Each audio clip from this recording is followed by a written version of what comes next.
Of MH YouTube চেনেলৰ আৰু এটা নতুন ভিডিঅ'ত আপোনাক স্বাগতম জনাইছোঁ। আৰু এই ভিডিঅ'টোত মই আপোনালোকক জনাই দিম যে অমৃত বৃক্ষ আন্দোলনৰ ফটো আপলোড কৰাৰ পাছত কোনসকল মানুহৰ ফটো ৰিজেক্ট হ'ব পাৰে আৰু কোনে টকা নাপায়। তো ভিডিঅ'টো স্কিপ নকৰাকৈ সম্পূৰ্ণৰূপে চাব।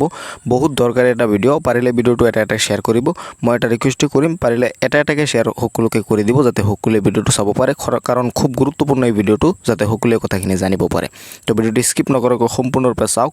চেনেলত যদি আপুনি প্ৰথমবাৰ আহিছে চেনেলটো সাবস্ক্ৰাইব কৰি ৰাখিব, যেতিয়া মই পৰৱৰ্তী ভিডিঅ' আপলোড কৰোঁ আপুনি ভিডিঅ'টো যাতে চাব পাৰে। গতিকে চেনেলটো সাবস্ক্ৰাইব কৰি নটিফিকেশ্যন বেলটো অন কৰিবলৈ নাপাহৰিব।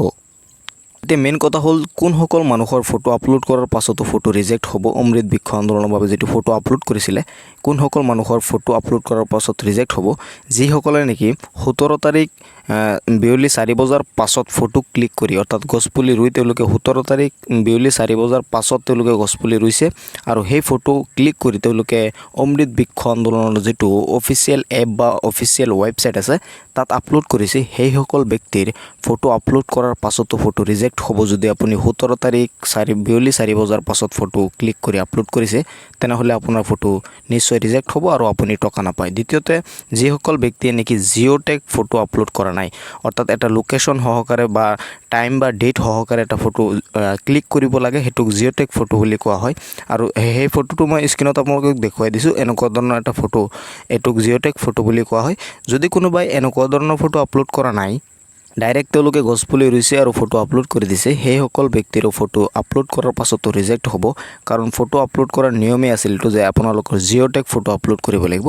আৰু জিঅ'টেগ ফটো আপলোড কৰাৰ বাবে এনেকুৱা ধৰণৰ ফটো হ'ব লাগিব, যেনেকুৱা ধৰণৰ ফটো মই আপোনালোকক দেখুৱাইছোঁ, য'ত নেকি ডেট, সময় আৰু তাৰিখ উল্লেখ কৰা থাকিব। আপোনালোকৰ এনেকুৱা ধৰণৰ ফটো আপলোড কৰাৰ পাছতহে আপোনালোকৰ ফটো একচেপ্ট কৰা হ'ব, নহ'লে আপোনাৰ ফটো ৰিজেক্ট হৈ যাব। যদি আপুনি এনেকুৱা ধৰণৰ ফটো আপলোড কৰা নাই আৰু 17 তাৰিখ বিয়লি 4 বজাৰ পাছত আপুনি ফটো ক্লিক কৰি অমৃত বৃক্ষ আন্দোলনৰ অফিচিয়েল ৱেবছাইট বা এপত আপলোড কৰিছে, তেনেহ'লে আপোনাৰ ফটো ডাইৰেক্ট ৰিজেক্ট হৈ যাব আৰু আপুনি এটকাও নাপায়।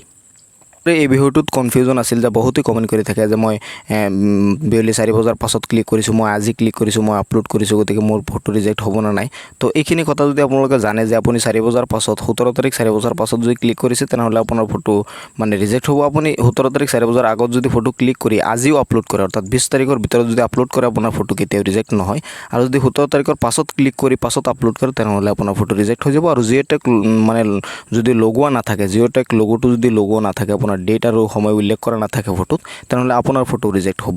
গতিকে এই সৰু সৰু 2-3টা কথা যদি আপোনালোকে গম পায়, তেনেহ'লে আপোনাৰ টেনশ্যন কৰিব নালাগে। আজিৰ এই ভিডিঅ'টোত মই আপোনালোকক জনাই দিছোঁ কি ভুল কৰিলে আপুনি ফটো আপলোড কৰাৰ পাছতো টকা নাপায়। তো মই আশা কৰোঁ আপুনি কথাখিনি ধুনীয়াকৈ বুজি পাইছে।